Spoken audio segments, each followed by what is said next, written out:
বেঁধে ইট পাথরের দেয়ালে দেখতে যাব সূর্য সকাল মেঘ পাহাড়ের আড়ালে। আর কতকাল রাখবি বেঁধে ইট পাথরের দেয়ালে দেখতে যাব সূর্য সকাল মেঘ পাহাড়ের আড়ালে। চল পালাই অনেক দূরে চল পালাই, হে হে চল পালাই অনেক দূরে চল পালাই।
আমি টিভির লোক, আমি এদেরকে অ্যারেস্ট করার জন্য কিছু ছদ্মবেশে ছিলাম। তাই ওনাকে গাড়িতে তোলো।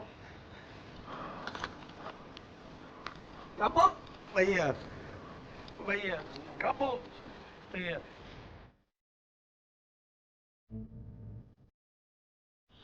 আরে মানে এটা কোন ধরনের কথা? সবসময় মজা থাকতে হবে, যেদিন এই বন্ধু থাকবো না ওই দিন বুঝবো। হ্যাঁ মজা কিনে দাম করে একদিন মারে যাবো, তোর আফসোস করবি, বুঝিস নাই?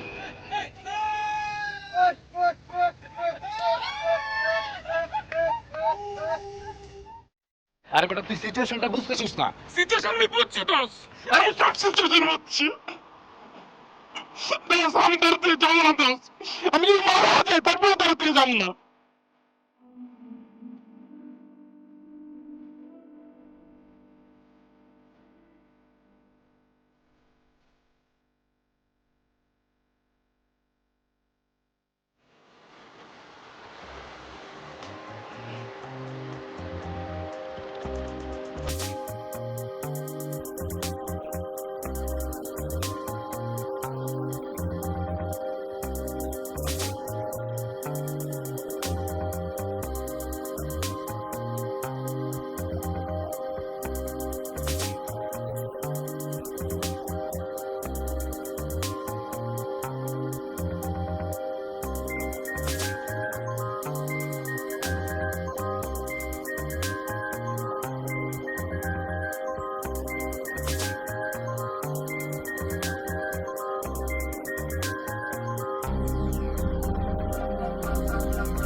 আর কতকাল রাখবি বেঁধে ইট পাথরের দেয়ালে?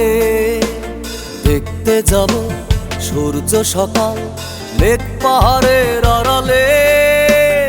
আর কতকাল রাখবি বেঁধে ইট পাথরের দেয়ালে?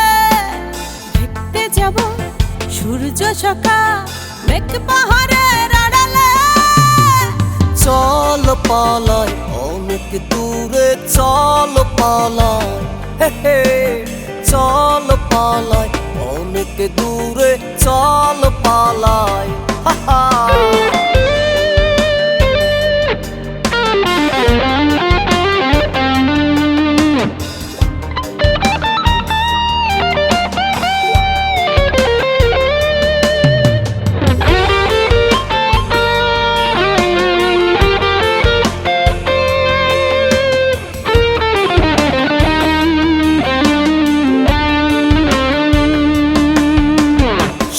আল্লাহর শিমুল বনে বাঁধবো গান নতুন সুরে, চল পালাই অনেক দূরে। আর কত তুই রাখবি বেঁধে ইট পাথরের দেয়ালে? দেখতে যাবো ফেনিল সাগর মুক্ত মনের খেয়ালে। ফুল কন্যা ফুল ফুটিয়ে যাবে, ফুল ফুটানোর মাঝে তুমি আমায় খুঁজে পাবে, আরে আমায় খুঁজে পাবে। চল পালাই অনেক দূরে, চল পালাই, হা হা। চল পালাই অনেক দূরে, চল